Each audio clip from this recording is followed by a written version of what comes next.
మనలో చాలా మంది ఆడవాళ్ళు పీరియడ్స్ వచ్చినప్పుడు ప్యాడ్స్ వాడతారు. ప్యాడ్స్ బయటికి తెల్లగా చాలా నార్మల్ గా కనిపించే వాటిలో రియాలిటీ ఏంటో ఇప్పుడు చూద్దాం. ఈ మధ్య ఒక వీడియో వైరల్ అవుతుంది ఇంటర్నెట్ లో, అది మీలో ఎంతమంది చూసారో నాకు తెలియదు.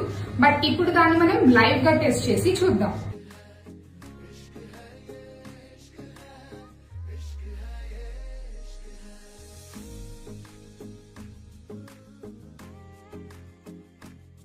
సో ఇప్పుడు చూసాం కదా అసలు రియాలిటీ ఏంటో. అసలు ఇలా ఎందుకు అయింది అంటే, ప్యాడ్స్ జనరల్ గా బ్లీచింగ్ ప్రాసెస్ అనే దాంతో తయారు చేస్తారనమాట. దాంట్లో వాడేది కాటన్ కాదు, వుడ్ పల్ప్ వాడతారనమాట. జనరల్ గా చాలా మంది మార్కెట్ లో కాటన్ ప్యాడ్స్ అవి ఇది అని ప్రమోట్ చేస్తున్నారు, కానీ చాలా ప్యాడ్స్ అవైలబుల్ లో ఉన్నవి ఇలానే తయారు చేస్తారు.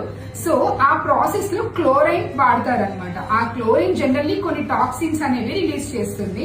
అది చాలా రోజులు మూసేసి ఉండడం వల్ల ఎయిర్ సరిగ్గా పోక, వెంటిలేట్ సరిగ్గా అవ్వక బ్యాక్టీరియల్ గ్రోత్, ఫంగల్ గ్రోత్ అనేవి ఆ ప్యాడ్ లో ఇలా వచ్చేస్తాయి అనమాట.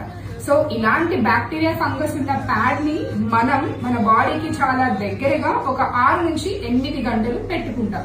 సో ఇమాజిన్ మన బాడీకి ఏమవుతుందో. చాలా మంది అమ్మాయిలు ఓపీకి వచ్చినప్పుడు చెప్తారు, మేడం ఇరిటేషన్ వస్తుంది ప్యాడ్ వల్ల, ర్యాషెస్ వస్తున్నాయి, అన్కంఫర్టబుల్ గా ఉంటుంది, హార్మోన్ ఇంబ్యాలెన్సెస్ కూడా దీని వల్లే వస్తున్నాయా, అసలు ఏంటి అనేసి అడుగుతారు. సో అసలు ఏ ప్యాడ్స్ వాడాలి, ఎలాంటి జాగ్రత్తలు తీసుకోవాలి మనం నెక్స్ట్ వీడియోలో చూద్దాం. Thank you.